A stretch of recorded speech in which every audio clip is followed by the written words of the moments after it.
Kurumi Park Oasis inside of the Live Wild Reserve. This created some solid space.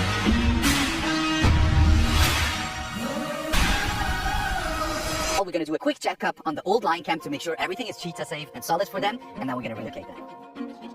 So the actual plan is going to be, we're going to put Chucky into his management camp, which is right down here, and then we're going to allow the cheetahs to walk through Chucky's camp and then walk with them over to the other camp where the lions were back in the days. Hopefully everything's going to go smooth, but you never know. Let's use this opportunity. Okay, that was pretty easy. That is phenomenal. Sometimes it takes us up to an hour to get Chucky in here because he's absolutely intelligent. But now we kind of could, arrange it that he's already in the management camp. So one task is already sorted. Thanks for Lexi.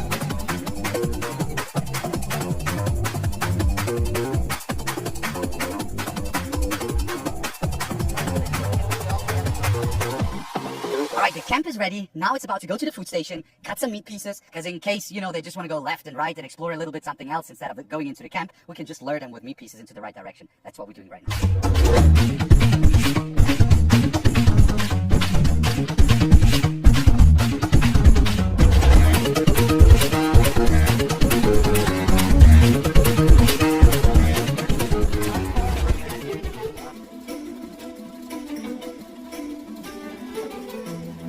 There were lions in here for a couple of years, and this camp definitely smells like lions. So maybe if we approach it, it could be possible that they can smell the lions and refuse to walk in. This was by far one of the most epic moments of the year.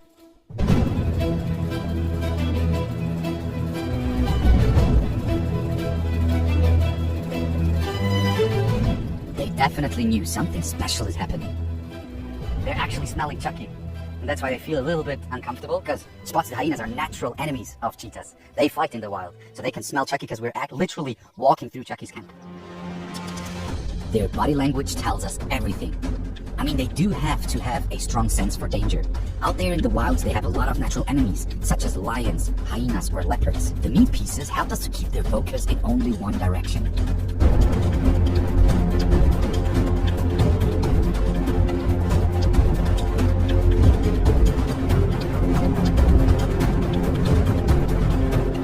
Cheetah followed me very closely, while Kobe all of a sudden stopped because he spotted some wild monkeys.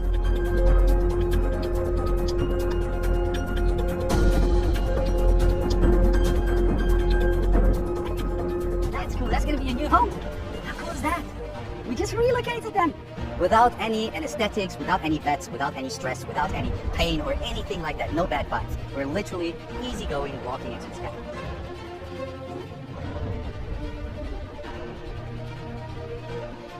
Let's give them time to explore a little bit. Let's explore with them. Let's see how they react to this new environment. They immediately started to carefully explore their new environment. It's crazy how alert they are. Look at his body movement. Another very interesting thing to note is they're walking along the fence in order to find out how big the area is, where the actual boundaries are. So what they're doing, they're patrolling around the entire fence, and I think that's pretty intelligent.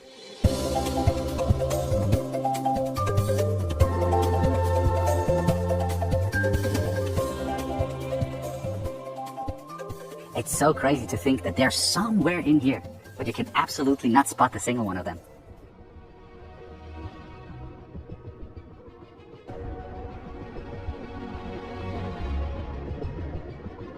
They like to be in elevated spots so that they can have an overview of what's happening in the area. This is why he's most probably trying to get on top of the overnight quarter to scan the environment. This is perfection created by Mother Nature.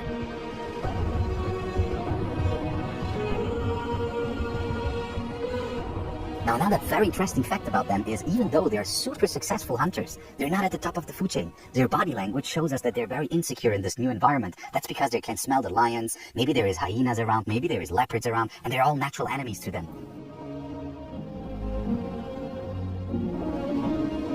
So I can see in his body language, Madiba is much more confident now because they have an overview. Down there, they were looking at the high grass all the time.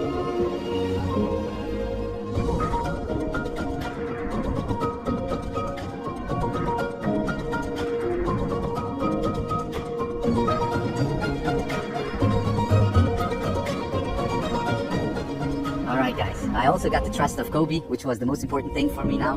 And I guess that was a super successful movement, super successful relocation. Let's give them some time for themselves to explore here, and then we'll check up on them tomorrow again. Wow guys, that is what I call a successful relocation. But don't worry, we're not done yet. Now we want to get into some wild action. So guys, now yesterday we successfully managed to relocate the two Cheetah brothers, Kobe and Madiba. They're right now still exploring their brand new big camp. And meanwhile, we decided to prepare some food for them. We got an impala ram, a whole animal. We're going to place it into their camp and observe them, how they approach the animal, how they open it up, and how their feeding behavior is going to be. Let's go.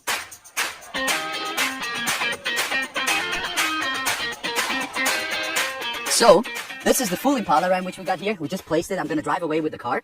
And so they got their freedom and space, and then we're going to just sit here and observe them. These are the moments I learned the most about these beautiful predators. This is a very typical behavior. Kobe is going in between the legs, actually where the balls are, because this is the softest skin there. The chances of getting through the skin to the enjoyable meat and the intestines is much higher back there. He's basically ripping the balls off right now. It always sounds very cruel, but it is such an essential part of their being, because it keeps them alive, and we can learn so much from them. Right now, this was super interesting, because actually, Kobe is the much more dominant one compared to Madiba. Nonetheless, Madiba is busy with opening up the carcass, and as Kobe approached him, he told him, get out of my way, I first want to finish my job before you sit on the table and have a bite. Good job. So he actually already went through the outer layer of the skin. But the best part is still about to come, which is getting into the belly, because that's where they get hold of all the intestines, the liver, the kidney, and that's what has the most vitamins of all of them. So eating for predators like them, or even lions and leopards and so on, is not as easy as it seems to be. It's not just having an animal. You first have to find it, then you have to hunt it, then you have to actually kill it. And once you killed it, you actually have to get through the thick skin and the fur in order to be able to get to the meat and the intestines and all the vitamins they need.